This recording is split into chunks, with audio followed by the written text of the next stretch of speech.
ഇറാനിലെ ഇസ്രയേൽ നടപടിയിൽ അമേരിക്ക പങ്കാളിയാകുമോ? ഈ ചോദ്യത്തിനുള്ള ഉത്തരത്തിലേക്കുള്ള സൂചികകൾ നിരവധിയാണ്. വൈറ്റ് ഹൗസിലെ സിറ്റുവേഷൻ റൂമിലെ അടിയന്തരമായ 20 മിനിറ്റ് യോഗത്തിന് പിന്നാലെ പുറത്തുവന്ന വാർത്ത ഇറാന്റെ ആണവ കേന്ദ്രങ്ങൾ തകർക്കുന്നതിന് ഇസ്രയേലിനൊപ്പം ചേരുന്നത് പ്രസിഡന്റ് ട്രംപ് പരിഗണിക്കുന്നുവെന്നാണ്. അടിയന്തര യോഗത്തിന് ശേഷം ട്രംപ് ഇസ്രയേലി പ്രധാനമന്ത്രി ബെഞ്ചമിൻ നെതന്യാഹുവുമായി ഫോണിൽ സംസാരിക്കുകയും ചെയ്തു.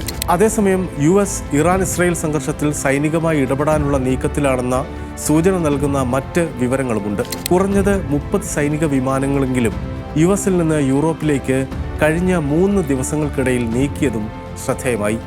ഫൈറ്റർ ജെറ്റുകളും ബോംബർ വിമാനങ്ങളും ഇന്ധനം നിറയ്ക്കാൻ ഉപയോഗിക്കുന്ന വിമാനങ്ങളാണ് യൂറോപ്പിലെ ബേസുകളിലേക്ക് നീക്കിയത് എന്നത് പ്രത്യേകം ശ്രദ്ധിക്കണം.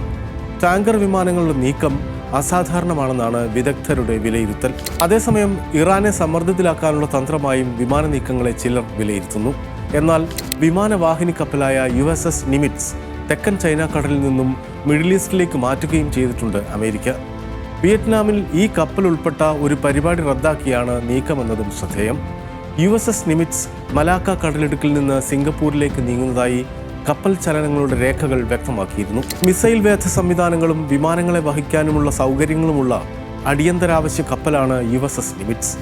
F-16, F-22, F-35 ഫൈറ്റർ ജെറ്റുകളും US മിഡിൽ ഈസ്റ്റിലെ ബേസുകളിലേക്ക് മാറ്റിയിട്ടുണ്ട്.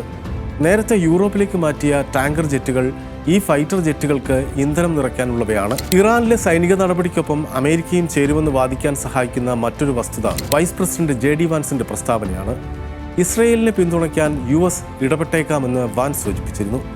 ഇറാന്റെ ആണവ പദ്ധതിക്ക് അന്ത്യം കുറിക്കാൻ വേണ്ട നടപടി എന്തെന്ന് ട്രംപ് തീരുമാനിക്കുമെന്നും വാൻസ് സമൂഹമാധ്യമക്കുറിപ്പിൽ പറഞ്ഞിരുന്നു. ഇറാന്റെ സുപ്രധാന ആണവ കേന്ദ്രങ്ങൾ നതാൻസ്, ഫോർദോ എന്നിവയാണ്. നതാൻസിലേത് ഇസ്രയേൽ ആക്രമണത്തിൽ ഏതാണ്ട് പ്രവർത്തനക്ഷമമല്ലാതായെന്ന് അന്താരാഷ്ട്ര ആണവോർജ്ജ ഏജൻസി സ്ഥിരീകരിച്ചിട്ടുണ്ട്.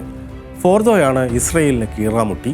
പർവ്വതത്തിൽ നിർമ്മിതമായതും സങ്കീർണമായ ഭൂഗർഭ ഘടനയുമുള്ള പാറക്കെട്ടുകളുടെ കവചമുള്ള ഫോർദോ തകർക്കാൻ കഴിയുന്ന ബോംബ് US-നാണുള്ളത്.